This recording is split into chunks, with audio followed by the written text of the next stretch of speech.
ท้องฟ้าสดใสงามวิไลเมืองลาวเบิกบานแสงส่องประสานหุ่งเฮืองอาบแสงสุรีมีพับนำพาสร้างสา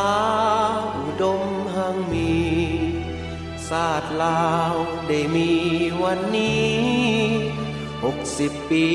มีใสสง่า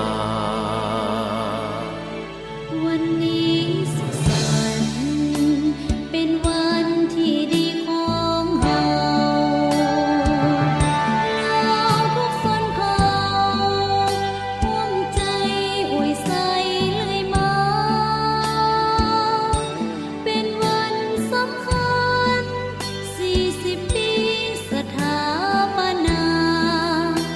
วันศาสตร์ที่2 ธันวาเฮาร่วมกันมาร่วมฉลองใส่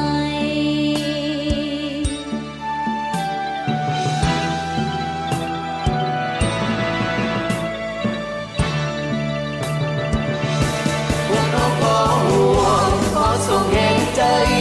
ในวันยิ่งใหญ่ของมวลหมู่สาวลาว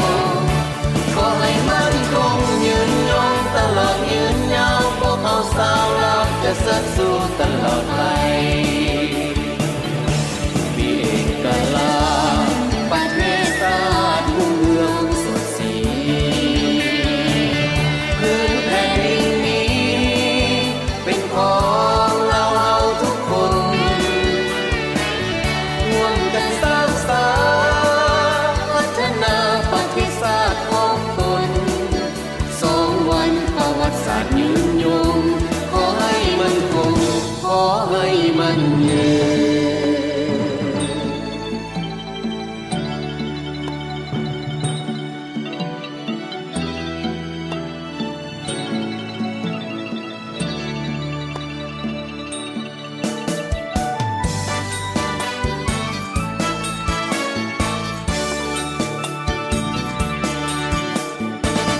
วันนี้สุขสันต์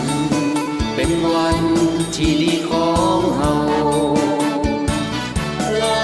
ทุกชนเผ่าร่วมใจป่วยใส่เลื่อยมาเป็นวันสำคัญ40 ปีสถาปนาวันศาสตร์ที่2 ธันวาเขาร่วมกันมาร่วมฉลองใส่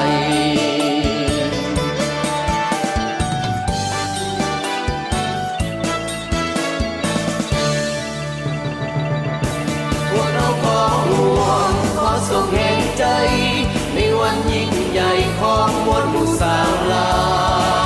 วขอให้มั่นคงยืนยงตลอดยืนยาวพวกเราสาวลาวจะเสริญสู่ตลอดไปมีเอกลักษณ์ประเทศชาติรุ่งเรืองสดสีพื้นแผ่นดินนี้เป็นของเราทุกคนร่วมกันสร้างสรรค์พัฒนาประเทศชาติของตนแห่งการนำพาของประเทศมันเป็นนังคำเว้าเล่าลือของประชาชนเฮาที่ว่าบัวบ่ซ้ำนั่งบ่คุ้นแต่หากได้ป่าทั้งหมดขอให้มันคงขอให้มัน